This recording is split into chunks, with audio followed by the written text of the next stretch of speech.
അടൂർ പ്രകാശിന്റെ പേര് ഇതുമായി ബന്ധപ്പെട്ട് വരുന്നത് ഏത് ഘട്ടത്തിലാണ്? അടൂർ പ്രകാശ് ഇവിടെ അതുമായി ബന്ധപ്പെട്ട് പേരുകൾ വരുന്ന സന്ദർഭം ഒരു ചിത്രം വന്നപ്പോഴാണ്.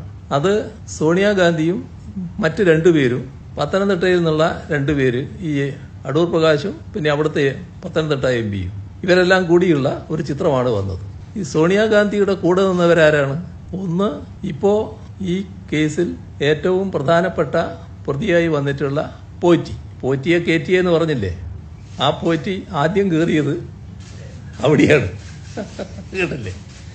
അപ്പോ പോറ്റി ഒറ്റക്ക് അവിടെ ചെല്ലല്ല, പോറ്റി ഒരു ഭാഗത്ത്, പിന്നെ മറ്റൊരു ഭാഗത്ത് ഈ ഇപ്പോൾ അന്വേഷക സംഘം കണ്ടെത്തിയിട്ടുള്ള ഈ സ്വർണം വാങ്ങി എന്ന് പറയുന്ന വ്യാപാരി മറ്റൊരാൾ.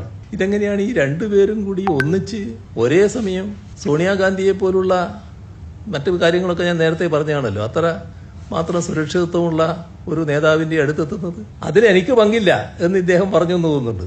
നേരത്തെ മുഖ്യമന്ത്രിയുടെ ഓഫീസിന് നേരെ ആരോപണം ഉന്നയിച്ച വ്യക്തി ഞാനതിൽ പങ്കുള്ളയാളല്ല എന്ന് പറഞ്ഞു, എന്നെ വിളിച്ചിട്ട് പോയതാണ് എന്ന്. അങ്ങനെ വിളിച്ചാൽ പോകേണ്ട ആളാണോ അദ്ദേഹം? പോറ്റി വിളിച്ചാൽ പോകേണ്ട ആളാണോ അദ്ദേഹം? എങ്ങനെയാണ് ഇവരെല്ലാം കൂടി ഒന്നിച്ചെത്തിപ്പെട്ടത്? ഇതിനല്ലേ മറുപടി പറയേണ്ടത്? യഥാർത്ഥ പ്രശ്നം അതല്ലേ? എങ്ങനെയാണ് ഈ മഹാ തട്ടിപ്പുകാർക്ക് സോണിയാഗാന്ധിയെ പോലുള്ള അതിപ്രാധാന്യമുള്ള സുരക്ഷിതത്വം ഇന്ന് ഇന്ത്യയിൽ ലഭ്യമാകുന്ന ഒരു രാഷ്ട്രീയ നേതാവിന്റെ അടുത്തേക്ക് എത്തിപ്പെടാൻ കഴിഞ്ഞത്? അതിൽ ഇവരുടെ പങ്കെന്താണ്? അല്ലെങ്കിൽ ആരാണ് പങ്കുവഹിച്ചിട്ടുള്ളത്?